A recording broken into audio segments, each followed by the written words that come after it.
Em nome do Pai, do Filho e do Espírito Santo. Amém. Inspirai ao Senhor as nossas ações e ajudai-nos a realizá-las, para que em vós comece, para vós termine tudo aquilo que fizermos por Cristo, Senhor nosso. Amém.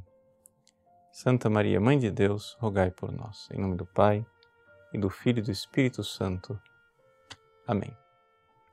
Muito bem, uma alegria nós estarmos juntos mais uma vez no nosso programa ao vivo, e talvez alguns de vocês tenham se admirado do título que nós colocamos para o programa de hoje, Moleque Ignorante, né? É um pouco para chamar a atenção e também ao mesmo tempo para que nós entendamos, né, o que realmente nós precisamos fazer durante a nossa vida espiritual, que é crescer na fé. E crescer na fé significa também sair da ignorância de alguma forma. Bom, vamos contar logo desde o início como é que surgiu esse título, Moleque Ignorante. Eu já contei para alguns de vocês em palestras por aí, também em alguns programas, esse episódio, mas hoje eu gostaria de aprofundar um pouco mais essa situação. Veja, não por culpa dos meus catequistas, mas por culpa totalmente minha, eu fui, durante muitos anos, um moleque ignorante. E apesar de ser ignorante e, portanto, ter cometido o pecado da ignorância, eu não tinha cometido o pecado da heresia. E aqui que está o centro daquilo que eu gostaria de ensinar para vocês na aula de hoje. A diferença entre o pecado da heresia e o pecado da ignorância. E como nós podemos, claro, sanar esses dois pecados e quais as consequências desses pecados. O que aconteceu foi o seguinte, veja só. Eu recebi a primeira comunhão, né? Eu tinha 8 anos de idade.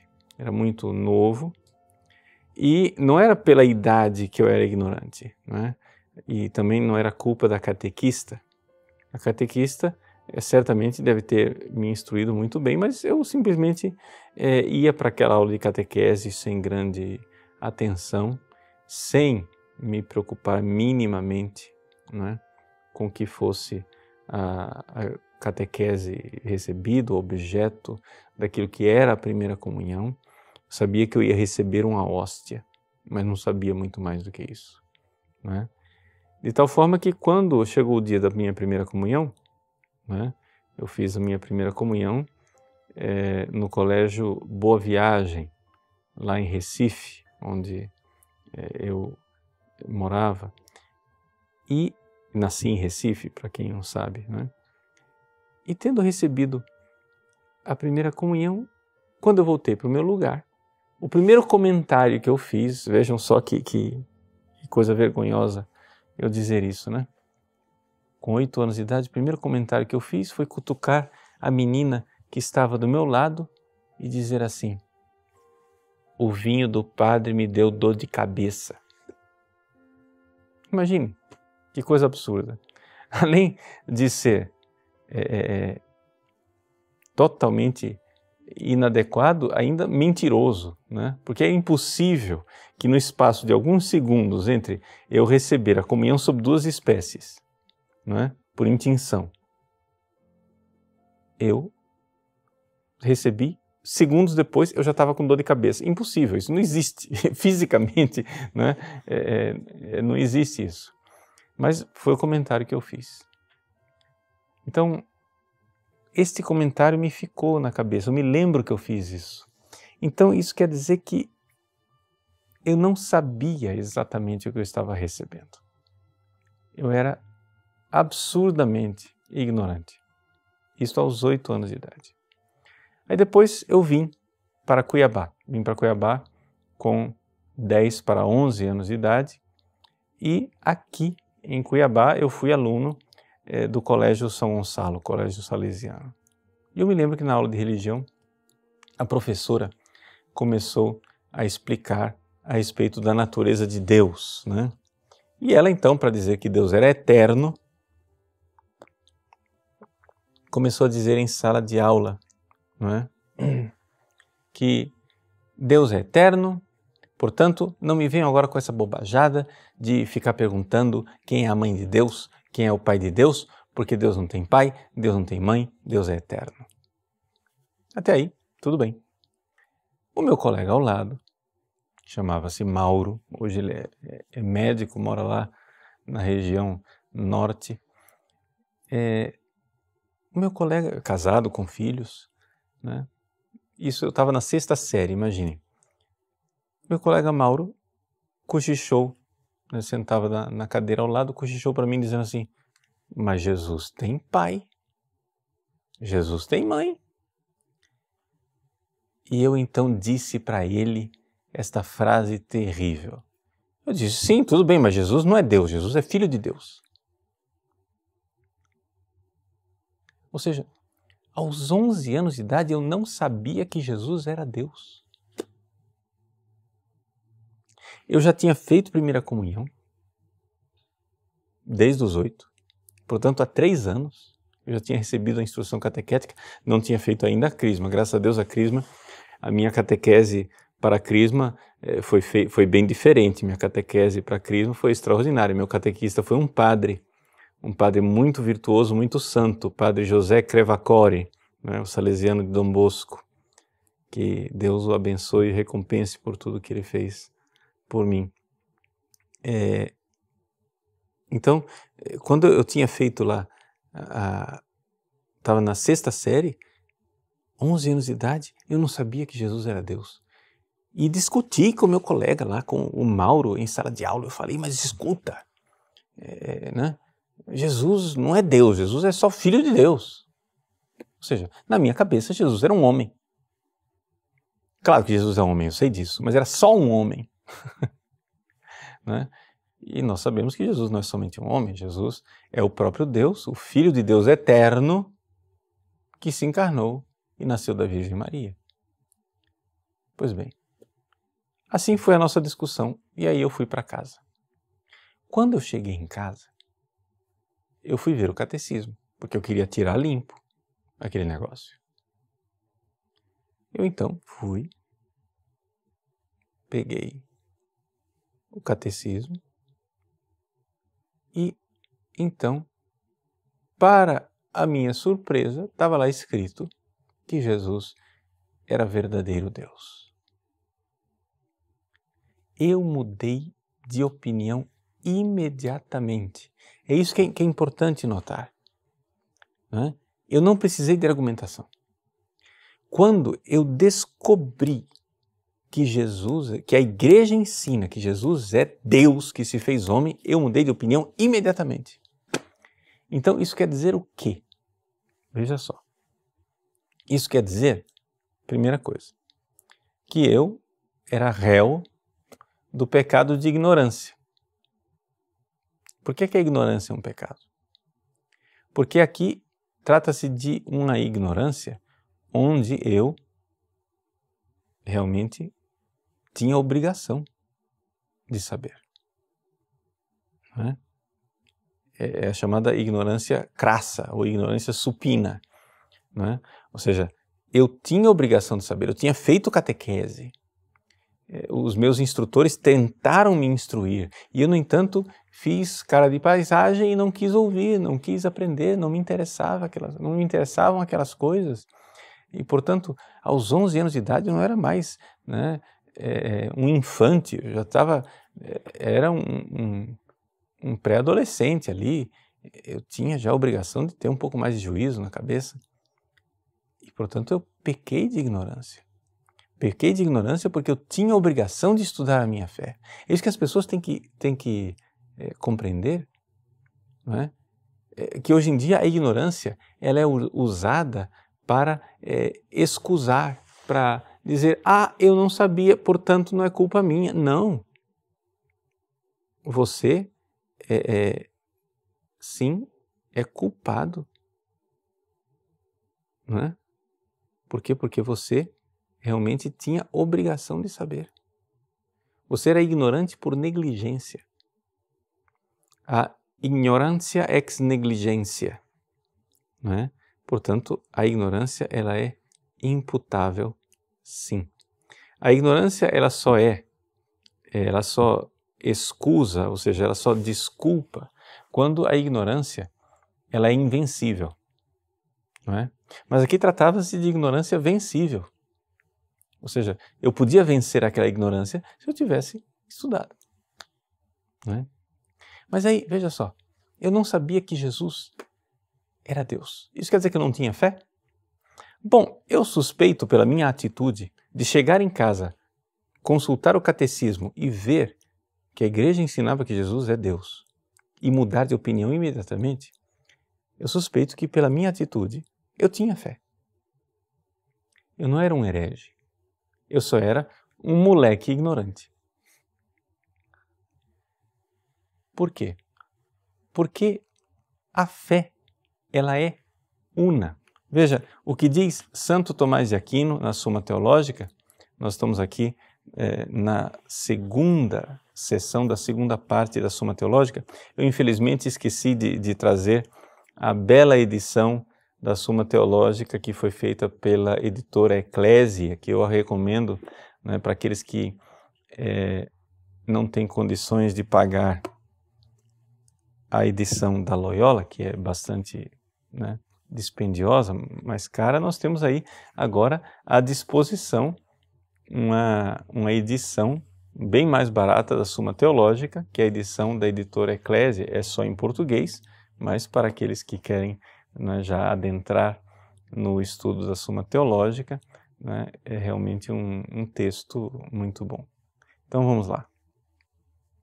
Então, na segunda sessão da segunda parte da Suma Teológica, na questão de número 4, Santo Tomás pergunta no artigo 6 o seguinte: Utrum fides sit una, se a fé é uma só. E por que ele faz essa pergunta, se a fé é uma só? Ele faz essa pergunta porque parece que a fé é múltipla. Porque nós temos os vários artigos de fé. Eu creio em Deus Pai Todo-Poderoso, eu creio em Jesus Cristo, eu creio no Espírito Santo, eu creio na Igreja Católica, eu creio em tantas coisas, os artigos de fé. Então parece que a fé é múltipla. Por exemplo, no caso aqui, não é? Eu cria em Deus Pai, Todo-Poderoso, Criador do céu e da terra, não tenho dúvida nenhuma de que eu não tinha dúvida disso, mas eu não cria que Jesus fosse Deus. Portanto, havia um artigo de fé que estava faltando. Então, Santo Tomás pergunta, tá vendo? A fé parece que ela é múltipla. E ele responde, não, a fé é uma só. Por quê? Porque, na verdade, a fé ela se distingue pelo objeto formal da fé. Ou seja, nós cremos por causa de Deus, que se revela, e o Deus que se revela, aquilo que está revelado por Ele, é transmitido pela Santa Igreja. Portanto, o nosso ato de fé é uno, é um só. Eu creio, né, em tudo aquilo que Deus revelou na sua sabedoria e que é transmitido pela Santa Igreja Católica ao longo dos séculos. Então é um ato único. Este ato único, não é, de fé, digamos assim, você pode assinar sem ler as cláusulas que estão lá. Você diz assim, não, eu creio. Eu creio que a fé da igreja é essa, não é? E que, portanto, se alguém me mostrar que eu sou ignorante, não é? Se alguém chega e diz assim, olha, padre, me desculpe, mas tal coisa que o senhor ensinou naquela aula lá, sei lá que aula, né? Estou aqui colocando um caso hipotético, tal coisa que o senhor ensinou é contrário à fé da igreja. Porque a igreja definiu no concílio tal ou qual, no número tal ou qual do Denzinger, está escrito lá, a igreja definiu isso daqui e o senhor está ensinando o contrário. Gente, eu não quero nem saber, eu quero saber, mas digo, força de expressão, mas não quero nem saber o que está escrito. Se é a igreja quem está ensinando com fé infalível como realmente objeto de fé, como definido, se foi definido pela igreja como objeto de fé, eu já mudei de opinião. Acabou. Já mudei de opinião. Agora vamos ver. Vamos ver se está definido mesmo. Se a igreja definiu, é verdade? Ah, tá. Ah, definiu, pois é, eu estava errado, então pronto. Então veja, isso é a fé. A fé, ela é assim, eu creio em tudo que crê e ensina a Santa Igreja Católica. Não é, por exemplo, algumas pessoas acham, sei lá, que a doutrina que diz que Maria é sempre virgem, não é? Não é de fé.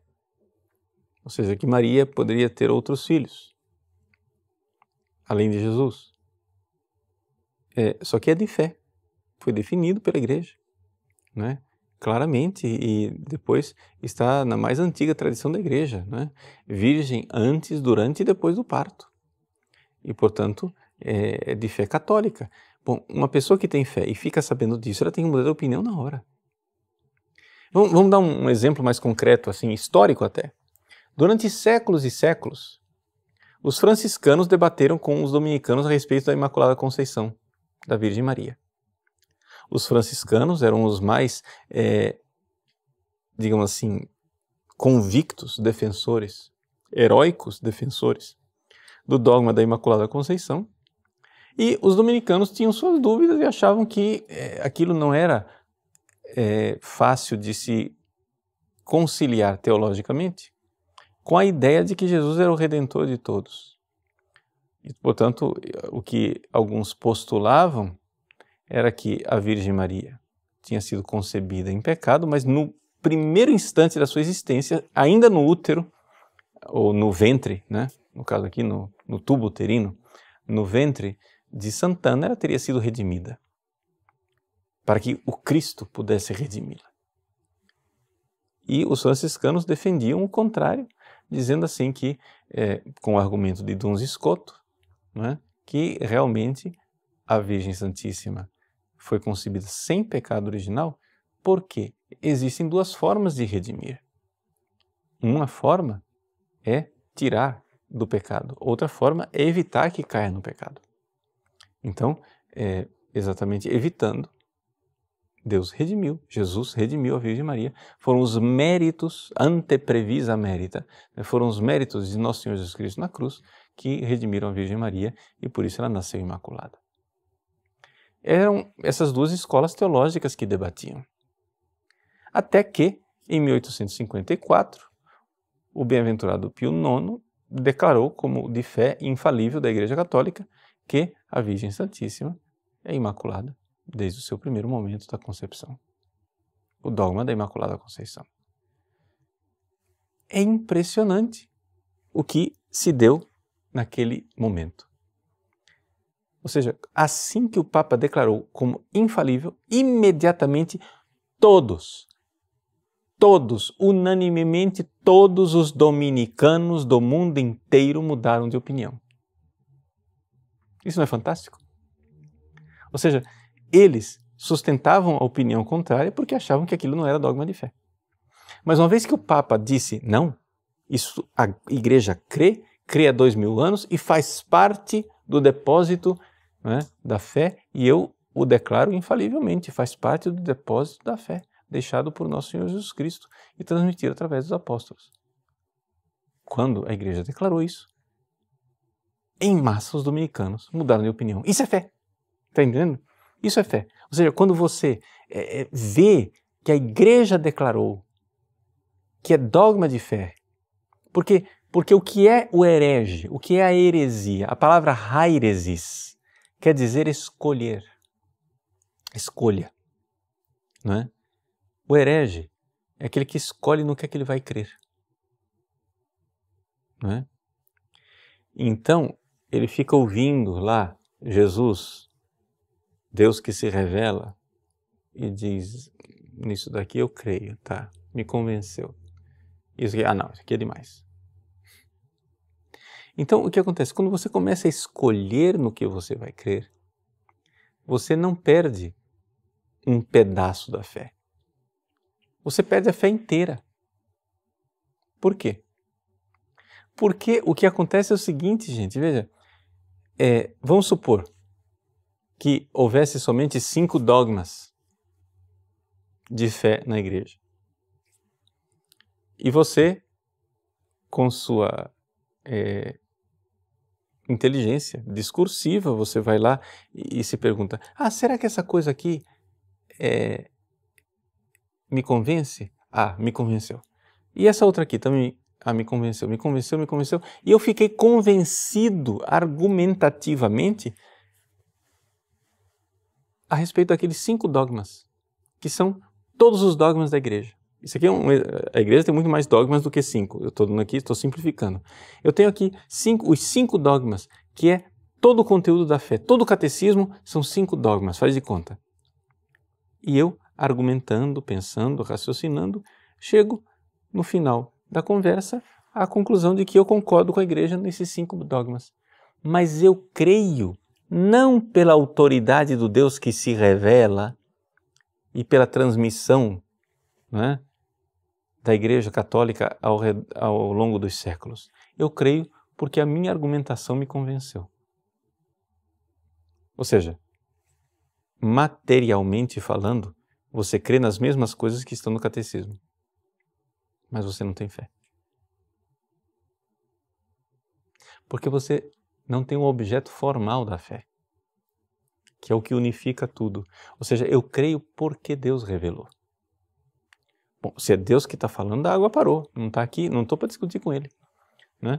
Se Deus revelou, Deus não se engana e não engana ninguém, e portanto eu creio. Aí uma vez que eu criei, aí eu posso usar a minha razão para refletir e ver que aquilo que eu já creio é bastante razoável. Por quê? Aquilo que eu já creio, eu posso procurar uma razoabilidade, ou seja, fides quaerens intellectum, ou seja, a fé que já existe, eu já creio, agora eu vou procurar se isso que eu creio tem razoabilidade. E então, esse é o exercício chamado de teologia. O que é teologia? A teologia é um exercício da razão, da intelecção humana, onde eu procuro, então, ver, não é, de forma inteligente e acessar de forma inteligente aquilo que eu creio, não é? Mas não são as minhas argumentações que sustentam a fé. O que sustenta a fé não são os meus argumentos. Isso quer dizer então o seguinte, voltando lá a o pequeno episódio autobiográfico que eu contei para vocês, quando eu tinha 11 anos de idade, eu era ignorante, mas eu não era herege. Veja, eu cometi o pecado da ignorância, mas não cometi o pecado da heresia. Isso quer dizer o quê? Que eu, não sei, vamos supor que aos 11 anos de idade lá, eu estivesse em pecado mortal, não é? Não sei, fica difícil me lembrar com exatidão se naquele momento estava ou não estava em pecado mortal. Mas o fato é o seguinte, que eu, aos 11 anos de idade, que tinha cometido o pecado da ignorância, e vamos supor que eu estivesse em pecado mortal, eu era membro da igreja. Um membro da igreja meio defeituoso.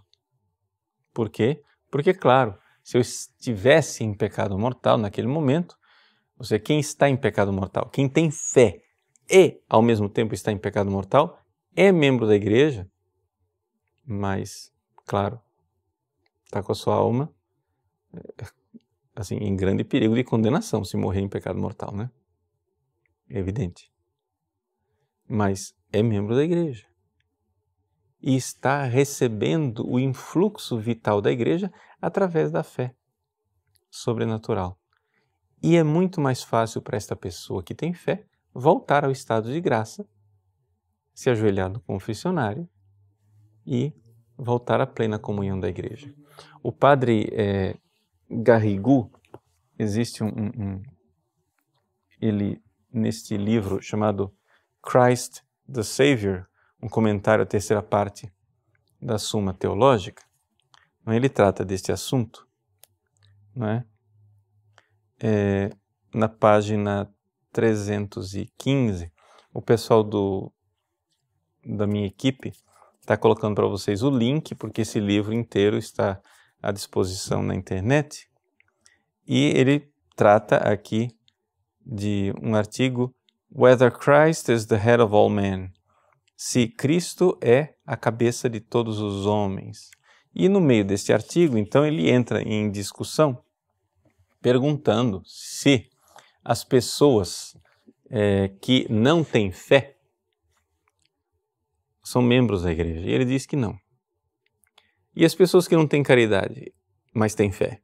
Bom, são membros da igreja, embora sejam um membro um pouco, digamos assim, sem toda a vitalidade dos outros membros. Ele faz até uma comparação com thus, hair and nails are still parts of the body. Né? Portanto, cabelo e unha são ainda partes do corpo. O que é que o Garrigou está dizendo aqui? Ele está dizendo o seguinte, que uma pessoa que faz parte do corpo de Cristo, como os meus dedos fazem parte do meu corpo, as minhas orelhas fazem parte do meu corpo, isso aqui está plena vitalidade, essas pessoas têm fé e têm caridade, elas estão plenamente no corpo de Cristo. Mas uma pessoa que está em pecado mortal, mas ainda tem a fé, ela ainda faz parte do corpo de Cristo, mas de forma imperfeita, porque são como as unhas que recebem um influxo vital do corpo, porque o corpo alimenta a unha. É como os cabelos, que recebem influxo vital do corpo, o corpo alimenta o cabelo, mas é uma parte, digamos assim, imperfeita. Não é? De tal forma que quando eu corto a unha, eu não digo ai, mas se eu cortar o dedo, eu digo ai. Se eu corto o cabelo, eu não digo ai, mas se eu corto a orelha, eu digo ai. Né? Ou seja, é esta a pertença ao corpo de Cristo que é imperfeita. Então, isso daqui é interessante, é importante pelo seguinte, nós podemos concluir que existem pessoas, e o Padre Garrigou conclui, que existem pessoas que visivelmente parecem pertencer ao corpo de Cristo, mas já não pertencem mais, porque perderam a fé. Então vamos supor um teólogo, não é? Que na teologia dele, ao invés de crer em primeiro lugar e depois procurar a intelecção, ele faz o contrário. Ele primeiro tenta se convencer por argumentos intelectuais. Não acho que eu não creio nisso não. Crer que Maria continuou virgem depois do parto. Ou então, sei lá, crer na Imaculada Conceição. Não creio nisso não, isso aí é uma coisa ultrapassada. Isso aí já era, porque Santo Agostinho, não é? Santo Agostinho inventou essa história de pecado original. O pecado original não existe, foi invenção de Santo Agostinho. Então dizer que Nossa Senhora é imaculada, que ela foi concebida sem pecado original, não tem fundamento, já que pecado original não existe. Existem teólogos que argumentam assim. Bom, estas pessoas com estas atitudes não estão dando assentimento à fé da igreja. Ou seja, um teólogo sabe perfeitamente que a Igreja Católica declarou infalivelmente o dogma da Imaculada Conceição. Um teólogo sabe perfeitamente que o Concílio de Trento declarou infalivelmente a realidade do pecado original. Ora, que você esteja escolhendo não aceitar isto que a Igreja infalivelmente está ensinando, significa que você escolheu no que é que você vai crer. Você não tem fé. Uma pessoa assim não tem fé. Ele é secretamente um herege. Não é herege publicamente, não é herege conhecido por todos, mas é secretamente um herege. Então quer dizer que esta pessoa que não tem fé, ela só é aparentemente membro da igreja. Não é? E, portanto, não é? ela não recebe o influxo vital da fé e, portanto, ela não é membro do corpo de Cristo. Para voltar a ser membro do corpo de Cristo, basta fazer o ato de fé, claro, né? Não precisa ser um ato de fé em público, basta privadamente ela se arrepender de ter agido assim, escolhendo no que é que ela vai crer. Mas acho que é importante a gente entender isso. Por quê? Não para condenar os outros, mas para fazer o nosso exame de consciência. Será que eu não estou escolhendo a fé? Ou seja, será que eu não estou escolhendo no que é que eu vou crer? Né? Fundando a minha própria igrejinha, onde eu sou o critério para dizer o que é verdade e o que é que não é verdade. Não é? Você vai dizer assim, mas padre, pera lá. Então, se é assim, misericórdia, padre. E aí, como é que nós vamos viver agora na Igreja Católica, não é, com, sei lá, padres, bispos? A gente nem sabe se eles são membros da igreja ou não são membros da igreja. Calma. Primeiro, eu não estou falando isso para você ficar colocando carapuça em ninguém. Tá? Eu estou falando isso daqui para você colocar carapuça em você. Então vamos sair dessa coisa de juízes dos outros. Por quê? Porque quando uma pessoa realiza o ato, o pecado da heresia privada e intimamente, não é? Eu não estou vendo o coração da pessoa. Mas eu estou vendo o meu coração. E essa é a razão dessa aula. A razão dessa aula é você que está vendo o seu coração. Eu que estou vendo o meu coração, eu estou dando para vocês um exemplo. Vamos lembrar que essa aula aqui eu parti de mim. Eu parti da minha experiência de vida. Então eu estou me lembrando que aos 11 anos de idade, eu não era herege, era só ignorante. A ignorância não nos tira do corpo de Cristo. É um pecado, mas não nos tira do corpo de Cristo. Vamos supor que seja um pecado gravíssimo e mortal que eu tivesse cometido. Não acho que eu tivesse tanta advertência assim para cometer esse pecado assim, um pecado de ignorância que fosse mortal, né? Mas vamos supor que eu tivesse cometido um pecado mortal. Mesmo assim, eu ainda era membro da igreja porque eu tinha fé. Então é muito grave assim, você que está assistindo e que pode voltar atrás, assim, de parar com essa atitude de ficar escolhendo a fé.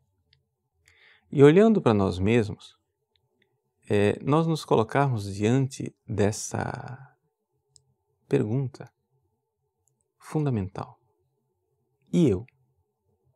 E a minha atitude de fé? Eu estou tendo realmente a fé da igreja? Porque somente se eu tenho esta atitude de fé, não é?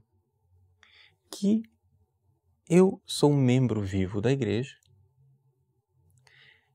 e tendo, né, a virtude da fé, a virtude sobrenatural e infusa da fé, eu recebo esse influxo vital. E é por isso que a carta aos Hebreus define a fé como a fé é a substância daquilo que ainda se espera, a demonstração de realidades que não se veem. Por que que a fé, ele diz que a fé é a hipóstasis, a substância? Porque, de alguma forma, a fé, ela nos coloca em contato com a substância do que nós esperamos no céu. Porque nós temos na fé, já agora, o Cristo ressuscitado, que entra em contato conosco. Ou seja, quando nós fazemos um ato de fé exercida, o Cristo ressuscitado nos toca com o Espírito Santo. E, portanto, para a pessoa que tem fé, na fé eu tenho já ali a presença da substância do que eu espero. E que, portanto, verei face a face no céu e agora tenho, digamos assim, este céu, esta vida eterna incoada, ou seja, começada aqui neste mundo e que irá florescer, sem dúvida nenhuma, no céu. Então, esta é a beleza do ato da fé, não é? Essa é a beleza que nós precisamos aqui realmente viver este ato da fé, neste tempo agora de Páscoa, em que, diante de Cristo, que está presente em nós, que está conosco, nós podemos e devemos voltar atrás em tantas dúvidas pessoais ou arrogâncias que nos faz escolher no que é que nós vamos crer. Então, se colocar diante de Deus e dizer: Jesus, Senhor, se eu algum dia, por ignorância minha, não e por negligência minha, deixei de estudar a minha fé, deixei de buscar aquilo que eu creio realmente, eu vos peço, Senhor, perdoai, Senhor, os meus pecados. Eu faço o firme propósito de diligentemente, daqui para frente, estudar mais o catecismo, estudar mais a minha fé, para que eu não fique aí pecando por ignorância. E não somente isso, Jesus. Eu quero renovar no dia de hoje a firme decisão de que eu não quero desviar da fé católica. E por isso quero vos agradecer, Senhor, pelas graças que até agora me destes de crer em tudo o que crê e ensina a Santa Igreja Católica. É nesta fé, Senhor, que eu quero viver e morrer. E por isso eu vos peço, Senhor, a graça da perseverança final. Eu me coloco, Senhor, diante de vós, verdadeiramente, humildemente, nesse tempo de Páscoa. Nesse tempo em que vós ressuscitastes a fé dos discípulos que tinham sucumbido na Sexta-feira Santa. Ressuscitastes a fé dos discípulos com a vossa aparição. Eu vos peço, Senhor, ressuscitai a fé de tantos irmãos e irmãs que nesses dias vão cambaleando por não encontrarem quem lhes indique a fé da Igreja e que vão mancando, claudicando no seu caminho, até mesmo por falta de quem lhes mostre o Evangelho. Senhor, nós os pedimos, pela intercessão da bem-aventurada Virgem Maria, aquela que, bem-aventurada, porque acreditou, aquela que é a bem-aventurada Virgem Maria, que aos pés da cruz realizou o ato de fé mais sublime e mais perfeito, jamais realizado por qualquer criatura.